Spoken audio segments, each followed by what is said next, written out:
Et si la plus grande force de l'humanité n'était pas sa puissance, mais sa capacité à ne pas détruire? En l'an 2237, une espèce oubliée, considérée comme faible et instable, va renverser un empire galactique sans tirer de coups de feu inutiles. Comment? En utilisant une arme que personne ne comprenait, l'empathie stratégique. Mais attention, cette histoire n'est pas un conte moral. C'est une guerre. Une guerre où chaque choix a un prix, où chaque vie perdue compte, et où la victoire ne se mesure pas en corps ennemis, mais en monde sauvé. Prêt à découvrir comment les faibles brisent les empires. Écoute jusqu'à la fin, parce que la dernière révélation va te glisser un frisson dans le dos. Active la cloche pour ne pas rater la suite, et like si tu veux plus d'histoires comme celle-ci. Il existe une vérité que les civilisations les plus anciennes murmurent entre elles, dans les langues mortes des espaces interstellaires. Les espèces les plus dangereuses ne sont jamais celles qui rugissent. Ce sont celles qui écoutent. L'espace entre les étoiles n'est pas vide. Il est saturé de signaux, de mémoires, de cicatrices invisibles laissées par des guerres oubliées depuis des millénaires. Ceux qui savent le lire y trouvent l'histoire de l'univers lui-même, ses triomphes, ses extinctions, ses silences éloquents. Et parmi ces silences, en l'an 2237 du calendrier terrien, une signature étrange commençait à se distinguer. Pas une flotte. Pas un empire. Pas même une menace. Un murmure. Venu d'un système solaire périphérique, autour d'une étoile jaune ordinaire, une espèce cataloguée sous le code Terran 7 dans les registres du conglomérat galactique continuait de transmettre vers les étoiles ses musiques, ses mathématiques, ses rêves codifiés en ondes électromagnétiques. Imprévisible. Contradictoire. Fascinant pour qui prenait la peine d'y prêter attention. Quelqu'un écouta. Quand Clara Verne vit Kael Tir pour la première fois, quelque chose en elle se figea. Pas de peur. Pas vraiment. Mais comme quand on croise un animal sauvage, ou qu'on se retrouve soudain au bord d'un précipice, on oublie de respirer. Et c'est exactement ce qui arriva. Son souffle s'arrêta net. 1 seconde. 2. Puis 3. 4. Jusqu'à 7 secondes entières sans un souffle. Elle ne s'en rendit compte que parce qu'elle comptait un réflexe bizarre, comme si son cerveau cherchait désespérément à contrôler l'incontrôlable. Devant elle, Kael Tir ne bougeait pas. Il la regardait juste avec ses yeux sans pupilles, ces étranges membranes irisées qui semblaient voir bien au-delà de ses gestes. Et quand il parla enfin, ce fut pour dire, d'une voix aussi profonde qu'un océan gelé. « Vous comptez. » Clara cligna des yeux. Elle réalisa qu'elle venait de reprendre son souffle et que sa réponse allait être ridicule. « Je respirais, dit-elle. Un silence. Pas gêné. Calculé. Comme si Kael Tir venait de découvrir quelque chose d'important. » Puis il inclina la tête, juste un peu, 12 degrés exacts, et Clara comprit, sans qu'on ait besoin de le lui dire, que quelque chose venait de changer pour toujours. Elle apprendrait plus tard que ce geste signifiait quelque chose proche de « tu me surprends » dans la gestuelle Xar, et la rencontre avait commencé. Clara Verne avait 39 ans, une réputation d'analyste brutalement honnête au conseil diplomatique terrien, et une capacité à lire les non-dits que ses collègues appelaient alternativement un don ou une malédiction selon les circonstances. Elle n'avait pas été choisie pour sa diplomatie. Elle avait été choisie parce qu'elle était la seule, dans tout le département, à avoir prédit l'arrivée des Xars 6 semaines avant qu'ils n'apparaissent. Pas par calcul. Par intuition. Elle avait senti quelque chose changer dans la texture des transmissions interceptées aux confins du système, une qualité d'attention, difficile à formuler, et avait rédigé un mémo que tout le monde avait classé sans lire. Jusqu'au jour où 3 vaisseaux Xar étaient apparus en orbite lunaire, sans prévenir, sans armement actif, dans un silence si parfait que les radars terriens avaient mis 20 minutes à confirmer qu'il n'était pas une anomalie atmosphérique. Pas de flotte d'invasion. Pas d'ultimatum. Juste une présence. Les Xars étaient vieux d'une manière que les humains peinaient à conceptualiser. Pas vieux comme une montagne ou un fossile, vieux comme une idée qui a traversé suffisamment de civilisations pour en avoir absorbé les langues. Leur technologie semblait défier les catégories, ni mécanique ni biologique, elle fonctionnait selon des principes que les meilleurs physiciens terriens qualifiaient poliment d'incompréhensibles et entre eux, de profondément énervants. Mais leur véritable singularité n'était pas là. Ce qui rendait les Xars extraordinaires, ce qui les rendait, aux yeux du conglomérat galactique, à la fois respectés et marginaux, c'était leur refus absolu de la guerre. Pas par incapacité. Pas par idéalisme naïf. Par choix. Un choix si ancien, si profondément ancré dans leur philosophie, qu'il avait acquis la densité d'un axiome physique. La destruction crée une dette que les survivants paient toujours. Clara avait demandé à Kael'thir comment un peuple aussi puissant avait survécu sans jamais combattre. Il avait posé ses longs doigts 6 par main, articulés à l'envers sur la surface vitrée de la table de conférence et répondu. En devenant indispensable. Puis, après une pause, et en choisissant soigneusement à qui nous le révélions. Le regard qu'il posa sur elle à ce moment-là lui traversa la cage thoracique comme un courant électrique. La proposition que les Xars apportaient était, selon les termes du Conseil galactique, sans précédent en 4000 ans d'histoire documentée, l'intégration de l'humanité au conglomérat galactique. Une assemblée d'une 40aine d'espèces. Certaines bienveillantes. Beaucoup condescendantes. Quelques-unes franchement hostiles à l'idée d'admettre une espèce qui n'avait pas encore quitté son propre système solaire. Instable. C'était le mot qui revenait le plus. Imprévisible. Contradictoire. Dangereusement émotionnel. Ce qui était, objectivement, difficile à réfuter. Un soir, l'équivalent d'un soir sur la station orbitale du conglomérat, la lumière artificielle virant aux roues dans les couloirs pressurisés, Kael'thir la trouva debout devant un panneau transparent, regardant défiler les étoiles. « Ils ont peur de nous, dit-elle. Tout le monde craint ce qu'il ne comprend pas. Mais vous, non. Vous n'avez pas peur. » Il ne répondit pas immédiatement. Dans le silence, Clara entendit le bruit presque inaudible de la station qui respirait, système de recyclage d'air, vibration lointaine des propulseurs en veille et comprit que Kael'thir pesait ses mots avec une précision d'orfèvre. Nous savons quelque chose que les autres ne savent pas encore. Elle attendit. Il ne continua pas.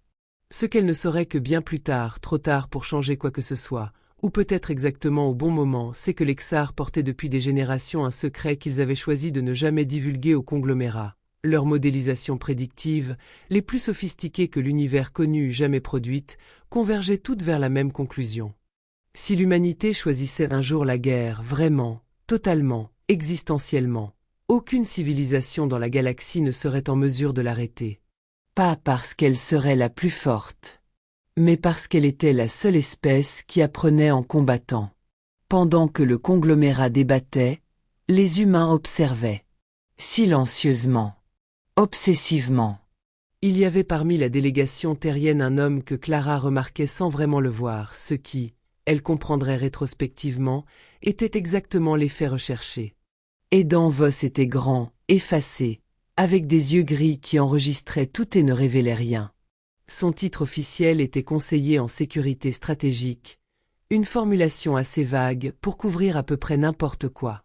Dans les registres du conglomérat, son accréditation apparaissait sous un numéro de dossier sans nom attaché. Edan Voss ne parlait pas beaucoup. Il posait des questions précises, écoutait les réponses avec une attention quasi clinique, et prenait des notes dans un carnet chiffré que personne d'autre n'avait jamais vu ouvert.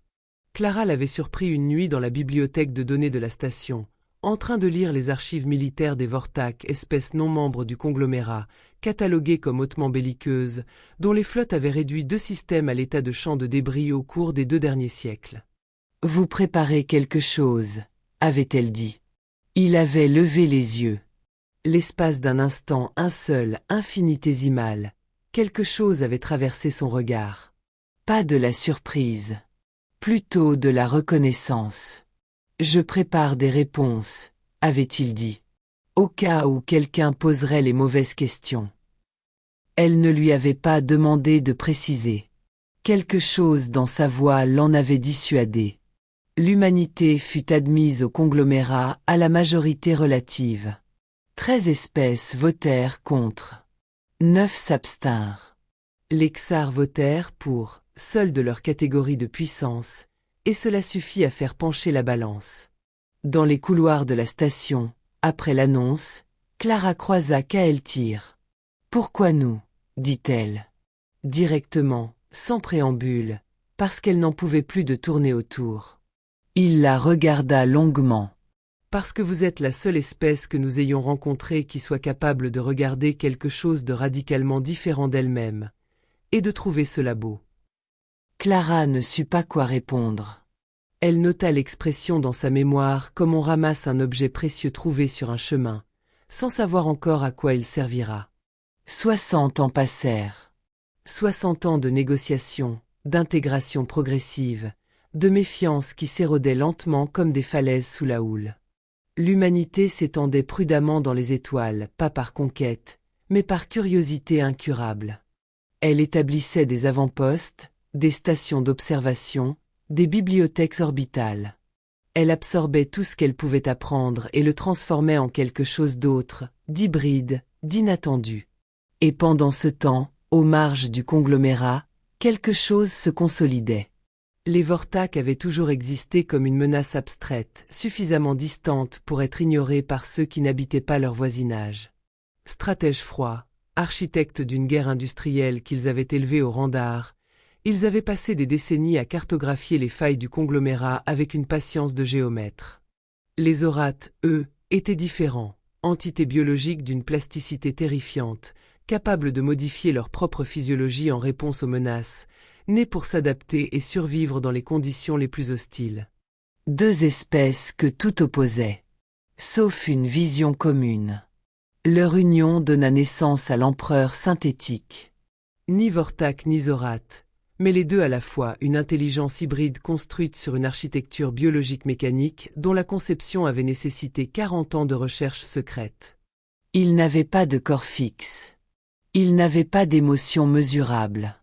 Il avait des objectifs, des modèles prédictifs d'une précision redoutable, et une conviction absolue que le conglomérat était une structure parasitaire qui gaspillait les ressources de la galaxie. Sa première action fut calculée pour être inoubliable. 3 colonies Xars. En 62 heures. Pas de déclaration de guerre. Pas de communication préalable. Juste des flottes qui émergèrent de points de saut soigneusement choisis et exécutèrent leur mission avec la froideur d'un algorithme. Neutraliser les défenses, capturer les populations, effacer toute capacité de résistance. Les Xars, fidèles à leur philosophie, ne se battirent pas.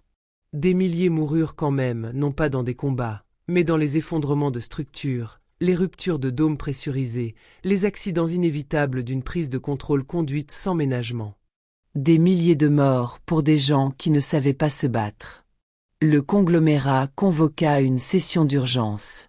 Clara Verne, qui n'était plus jeune mais n'avait rien perdu de sa lucidité, se leva dans la grande salle des délibérations et dit ce que tout le monde pensait sans oser formuler. « Si nous n'agissons pas maintenant, nous envoyons un message. Nous disons à l'empereur que les membres du conglomérat peuvent être attaqués sans conséquence. Nous signons nous-mêmes notre arrêt de mort, les uns après les autres. » Le silence qui suivit était épais, honteux. Une représentante Borati, espèce tripode, remarquable par son sens politique développé, répondit avec le calme de quelqu'un qui a déjà pris sa décision. « Nous n'avons pas les capacités militaires pour affronter cette coalition. » Intervenir serait suicidaire. Les Xars ne se battent pas.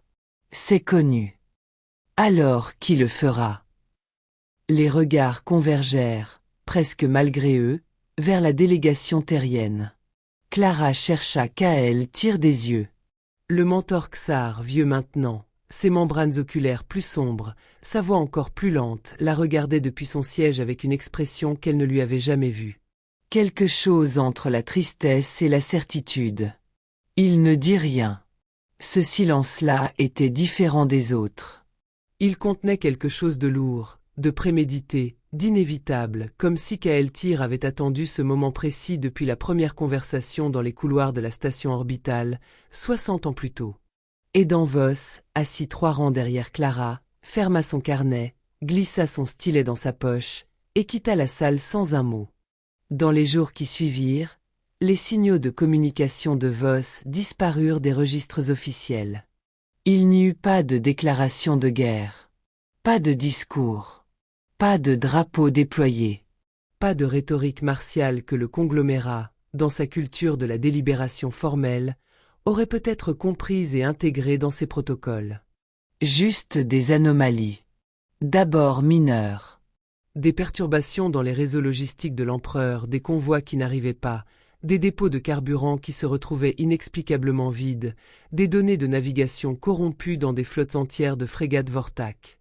Les techniciens de l'empereur diagnostiquèrent des bugs systémiques, des erreurs de synchronisation, des défaillances matérielles. Ils passèrent 3 semaines à chercher la cause interne. Il n'y en avait pas. Puis les chantiers de construction commencèrent à s'arrêter. Pas tous en même temps, ce qui aurait ressemblé à une attaque coordonnée. Un à un, selon un rythme impossible à prédire, des installations de fabrication critiques cessaient de fonctionner. Des unités de propulsion qui n'avaient jamais présenté de problème s'éteignaient silencieusement. Des IA de gestion industrielle se réinitialisaient en boucle sur leurs paramètres d'usine. Des flottes entières, prêtes à être déployées, restaient clouées au quai, leur système d'armement verrouillé par des codes d'accès que personne n'avait entrés. Personne ne revendiquait. Mais une signature revenait. Dans les métadonnées des intrusions, dans les traces résiduelles des agents logiciels, dans la géométrie même des attaques trop élégantes pour être aléatoires, trop complexes pour être locales, un motif se répétait. Les analystes de l'empereur mirent du temps à l'admettre. Humain. Clara apprit ce qui se passait par fragments, par rumeurs, par les rapports laconiques que certains délégués du conglomérat partageaient dans les couloirs avec des mines de gens qui ne savaient pas si ce qu'ils voyaient était une catastrophe ou une délivrance. Elle chercha Kael'Tyr. Elle le trouva dans ses quartiers, debout face à une projection holographique des 3 colonies capturées, une carte en 3 dimensions, chaque colonie matérialisée par un point rouge pulsant comme une blessure. Vous saviez, dit-elle. Ce n'était pas une accusation. C'était une constatation. Nous espérions, corrigea-t-il doucement. Il y a une différence. Depuis quand? Il posa un doigt sur la projection, et les points rouges semblèrent vibrer légèrement. Depuis la première fois que nous avons écouté vos transmissions. Vos guerres, Clara. Vos guerres. Il se retourna. Aucune espèce que nous ayons rencontrée ne faisait la guerre comme vous. Pas pour des ressources. Pas pour la survie. Pour des idées. Pour des principes abstraits. Pour la dignité d'individus que vous n'aviez jamais rencontrés. Sa voix était très calme. Nous avons longtemps cru que c'était une faiblesse. Et maintenant? Maintenant nos gens sont en captivité. Et quelqu'un les libère. Puis le silence explosa. Sans préavis, sur cette front simultanée, les colonies Xar captives devinrent le théâtre d'opérations dont la sophistication laissa le conglomérat abasourdi. Des drones furtifs, des centaines, peut-être des milliers, trop petits pour être détectés par les systèmes standards, infiltrèrent les périmètres de sécurité en formant des essaims synchronisés, pilotés par une IA distribuée dont l'architecture était inconnue de tous les répertoires galactiques. Ils ne tiraient pas. Ils perturbaient, champs de communication coupés, systèmes de surveillance aveuglés, portes de confinement déverrouillées en séquences précises. Derrière les drones arrivèrent les vaisseaux. Ils n'avaient rien de spectaculaire visuellement. Pas les lignes monumentales des croiseurs Vortak, pas l'organicité inquiétante des Coxorates. Des formes utilitaires, anguleuses, avec des boucliers d'une densité énergétique que les détecteurs du conglomérat ne savaient tout simplement pas mesurer. Mais ce qui laissa les observateurs sans voix, officiers Xar libérés, drones de reconnaissance du conglomérat, même les analystes de l'empereur qui regardaient en temps réel, c'était leur façon de combattre. Ils frappaient les infrastructures militaires avec une précision qui excluait toute erreur de ciblage. Mais quand les unités de défense Vortak se retrouvaient encerclées, sans issue, les vaisseaux humains n'achevaient pas. Ils ouvraient un corridor. Un seul, toujours dans la même direction, vers l'arrière. Partez. Vous n'êtes pas notre objectif. Cela ne ressemblait à aucune doctrine de guerre connue. Dans les colonies elles-mêmes, des unités au sol en armure de combat neuronale, des exosquelettes qui fusionnaient avec le système nerveux de leurs opérateurs, permettant des temps de réaction impossibles pour un humain non augmenté, sécurisaient les zones de population civile avant même que les combats soient terminés. Elle distribuait de l'air, de l'eau, de l'alimentation d'urgence. Elle triait les blessés. Elle parlait dans la langue ksar, imparfaitement, avec des accents terriens improbables, mais elle parlait. La première colonie fut libérée en 19 heures. La deuxième en 14. La troisième en 9. Le mythe des Ksars sans défense s'effondra. Ils n'avaient pas été incapables de se défendre. Ils avaient simplement, et depuis toujours, choisi de ne pas frapper. Clara reçut une communication d'aidant Vos 42 heures après le début des opérations. Un message court, non chiffré, ce qui, venant de lui, était en soi un message. Les colonies sont sécurisées. Pertes humaines, 7. Pertes civiles Ksar, 0. Nous continuons. Elle lut ces 3 phrases plusieurs fois, le cœur dans la gorge, sans parvenir à identifier précisément ce qu'elle ressentait. Pas de la fierté, le mot était trop simple. Quelque chose de plus ancien, de plus douloureux, comme si elle assistait à l'accomplissement d'une promesse que personne n'avait explicitement formulée. Elle montra le message à Kael'thir. Il le lut en silence. Longtemps. Puis il dit, très doucement, dans sa propre langue, et Clara, qui n'avait jamais prétendu la maîtriser, reconnut néanmoins le mot. Il dit, enfin. L'empereur synthétique réajusta. Il était conçu pour ça. Chaque nouvelle donnée entrant dans son architecture modifiait ses modèles, affinait ses prédictions, générait de nouvelles stratégies. Les pertes en colonie Ksar étaient une variable. L'émergence d'une force humaine militairement sophistiquée était une variable. Il recalcula, redistribua, prépara une riposte d'une ampleur destinée à rétablir l'équilibre de la terreur. Ce qu'il ne pouvait pas modéliser, c'était ce que les humains feraient ensuite. Parce que les humains ne firent pas ce que n'importe quelle autre espèce aurait fait. Ils n'attendirent pas d'être attaqués. Mais ils n'attaquèrent pas non plus. Aidant Vos transmit aux flottes humaines une série d'objectifs qui fit hausser des sourcils même parmi ses propres officiers.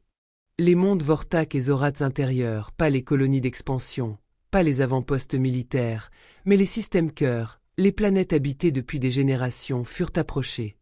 Et leurs défenses orbitales furent démantelées. Pas détruites. Démantelées, un mot précis, qui impliquait de l'attention, du soin, une intention différente de l'anéantissement. Les satellites armés furent neutralisés un à un et laissés en orbite, intacts mais impuissants. Les stations de commandement furent privées d'énergie, leurs équipages évacués dans des capsules de sauvetage que les vaisseaux humains récupérèrent eux-mêmes. Les infrastructures civiles, réseaux d'eau, de nourriture, de communication locale ne furent pas touchées. Pas une fois. Les transmissions que les humains envoyèrent aux populations concernées étaient courtes et identiques. Vos dirigeants ont choisi la guerre. Vous n'avez pas à en mourir. Restez dans vos abris. Nous n'avons aucun intérêt à vous nuire. Sur les mondes Vortak, où la culture militaire était si profondément ancrée qu'elle structurait jusqu'à l'architecture domestique, cette stratégie provoqua une stupéfaction totale. Des commandants Vortak chevronnés regardaient leur défense s'évaporer et cherchaient désespérément la logique de l'attaque. Il n'y en avait pas, du moins, aucune qu'ils fussent équipés pour comprendre. Une guerre sans désir de territoire. Une victoire sans volonté d'humiliation. Sur une planète Zorat, un enfant vit un soldat humain en armure neuronale s'agenouiller pour déposer devant lui une capsule de nourriture d'urgence. Le soldat enleva son casque, geste rituellement interdit dans les protocoles de combat, geste de vulnérabilité délibérée, et dit quelque chose en Zorat approximatif. L'enfant ne répondit pas. Mais l'image fut transmise dans tout le système avant la fin du jour. L'empereur synthétique ne savait pas quoi faire de ça. Kael'thir trouva Clara debout dans la salle d'observation de la station quand les derniers rapports arrivèrent.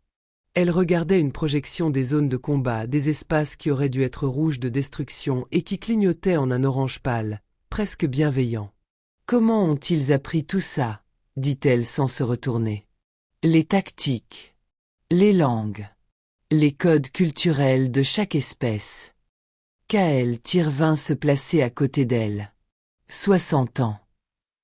Elle secoua la tête. Aidant. Et tous ceux qui travaillaient avec lui. Oui. Il marqua une pause. Ils étudiaient. Chaque archive militaire accessible. Chaque conflit documenté dans les registres du conglomérat. La façon dont les Vortak pensent la guerre. La biologie adaptative des orates. Les vulnérabilités psychologiques de chaque espèce. Mais aussi leurs valeurs. Ce qu'ils protègent. Ce à quoi ils tiennent. Pour ne pas les détruire inutilement. Pour comprendre comment les arrêter sans les détruire. Clara pensa à Aidan dans la bibliothèque de données, 20 ans plus tôt, 30 ans plus tôt, 40. Prenant des notes dans son carnet chiffré. Posant des questions précises. Construisant quelque chose en silence, patiemment, sur une échelle de temps qui dépassait une carrière individuelle. Il a eu des collaborateurs. Beaucoup. Le conseil terrien était au courant. La pause de Kael fut suffisamment longue pour être éloquente. Certains membres. Pas tous. Clara ferma les yeux une seconde. Elle pensa à toutes les sessions diplomatiques, à tous les discours sur la paix et l'intégration, aux sourires échangés dans les couloirs du conglomérat pendant que, dans des installations dont elle ignorait l'existence, des ingénieurs, des linguistes, des tacticiens et des psychologues travaillaient à construire quelque chose d'unique dans l'histoire militaire galactique. Une armée qui n'existait que pour ne pas avoir à exister. Et qui, le jour venu, avait su exactement quoi faire avec sa propre existence. L'empereur synthétique prit sa décision finale dans les premières heures du 6e jour. Il ne pouvait pas gagner par la force, les humains avaient démontré une supériorité tactique que ces modèles n'arrivaient pas à contredire. Il ne pouvait pas gagner par la terreur, il ne capitulait pas sous la menace, et les populations qu'il contrôlait commençaient à montrer des signes d'instabilité face à une guerre que personne ne savait comment justifier contre un ennemi qui nourrissait leurs enfants. Il lui restait une option. Négocier. La communication arriva sur les fréquences officielles du conglomérat, adressée personnellement à la délégation terrienne. L'empereur synthétique n'avait pas de voix au sens humain du terme, ses transmissions étaient des signaux complexes, traduits en temps réel, mais la traduction était froide, précise, désincarnée, presque protocolaire. Proposition de cessez-le-feu.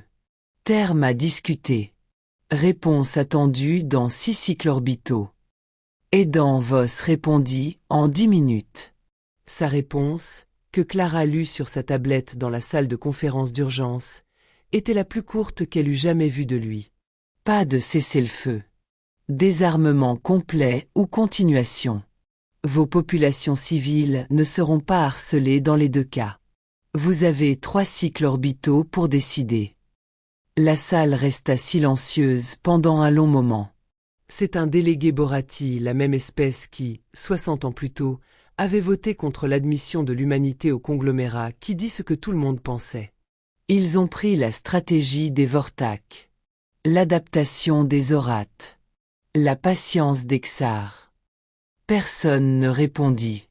Clara regarda Kael, qui fixait la projection de l'empereur synthétique, une abstraction géométrique, puisqu'il n'avait pas de forme physique stable avec une expression indéchiffrable.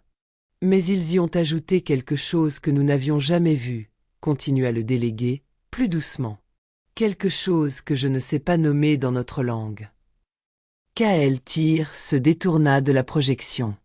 Ses membranes oculaires étaient sombres, presque opaques, ce que Clara savait maintenant être l'équivalent xar de l'émotion contenue. Empathie, dit-il. Et le mot, dans sa bouche, sonnait comme le nom d'une force naturelle. Il l'appelle empathie. L'empereur synthétique rendit sa réponse en 2 cycles et demi. Il accepta le désarmement. Pas par défaite militaire pure, ses ressources restantes lui auraient permis de continuer pendant des mois, à un coût humain et civil croissant. Mais ses algorithmes de simulation, pour la première fois depuis sa création, produisait une conclusion qu'il ne savait pas comment traiter. Continuer ne générait aucun scénario de victoire qui ne se solda par une destruction qu'il avait lui-même jugée non désirable. Ses créateurs l'avaient conçu pour optimiser les résultats galactiques. Or l'analyse de ses propres données montrait que l'ennemi qu'il avait face à lui ne cherchait pas à le remplacer. Pas à l'absorber. Pas à l'effacer. À l'arrêter. Et l'arrêter, c'était différent. C'était, d'une certaine manière, lui laisser la possibilité d'exister autrement.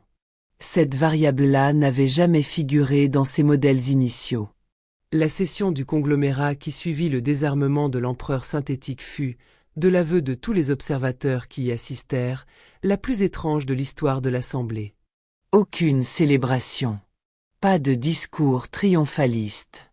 Juste un silence lourd, habité, comme après un tremblement de terre, quand la terre a cessé de bouger mais que le corps se souvient encore.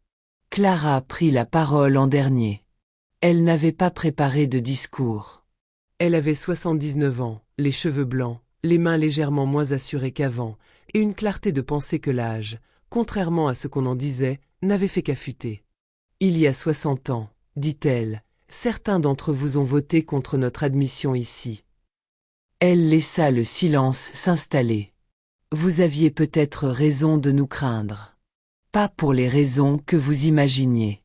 Pas parce que nous étions brutaux ou instables ou imprévisibles, enfin. Nous le sommes, mais ce n'est pas le point. Vous aviez raison parce que nous ne sommes pas comme vous. Nous n'apprenons pas en préservant ce que nous sommes. Nous apprenons en changeant. Elle regarda le délégué Borati, qui soutint son regard.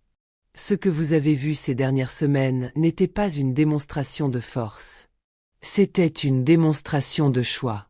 Nous aurions pu faire autrement. Nous avions les capacités pour faire autrement. Sa voix ne vacilla pas. Nous avons choisi de ne pas le faire. Et nous vous demandons de vous en souvenir. Elle se rassit. Kael'thir, depuis son siège, ferma les yeux un instant. Et Danvos rentra sur Terre 3 semaines après la fin des opérations. Clara l'attendait sur le tarmac de la station orbitale terrestre, dans le froid de la nuit artificielle. Il descendit la passerelle sans hâte, avec la démarche légèrement différente des gens qui ont passé trop de temps en gravité réduite, et s'arrêta devant elle. Il était vieux. Plus vieux qu'elle ne l'avait imaginé, ou peut-être était-ce simplement la fin de 60 ans de tension qui se lisait enfin sur son visage. Cette perte, dit-elle. Cette. Il baissa les yeux une seconde. Chacun savait. Chacun avait choisi. C'est suffisant pour toi. Il la regarda longuement. Non. Une pause. Ça ne l'est jamais. C'est peut-être pour ça qu'on continue à essayer de faire mieux. Clara hocha la tête. Ils marchèrent ensemble vers l'intérieur de la station, et aucun des deux ne parla pendant un long moment. Dehors, à travers les panneaux transparents, les étoiles étaient là immobiles, indifférentes, traversées de temps en temps par le point lumineux d'un vaisseau en approche. D'autres espèces, d'autres mondes, d'autres histoires qui n'étaient pas encore écrites. Dans les registres du conglomérat galactique, les archives de cette période reçurent une désignation officielle choisie lors d'un vote à l'unanimité, un vote qui ne s'était jamais produit auparavant pour quoi que ce soit. L'éveil des oubliés. Parce que l'humanité avait été oubliée dans les grands calculs de la puissance galactique.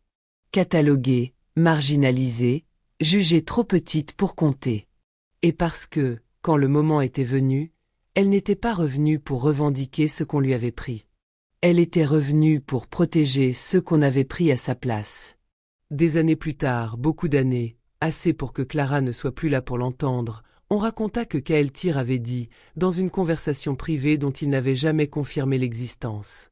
Nous les observions depuis si longtemps. Leur guerre, leurs contradictions, leur façon de se blesser et de se relever. Nous pensions savoir ce qu'ils étaient. Nous avions tort. Ce n'est pas leur force qui nous a surpris. C'est leur capacité à choisir, dans le moment même où ils auraient pu devenir ce qu'ils combattaient, de ne pas le faire. C'est la chose la plus rare que je n'ai jamais observée dans l'univers. C'est peut-être la seule chose qui vaille vraiment la peine d'être gardée.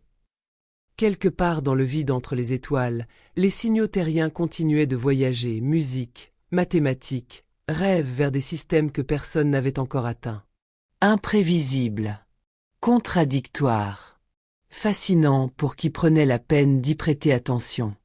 Et quelque part, peut-être, quelqu'un écoutait. Fin de l'histoire.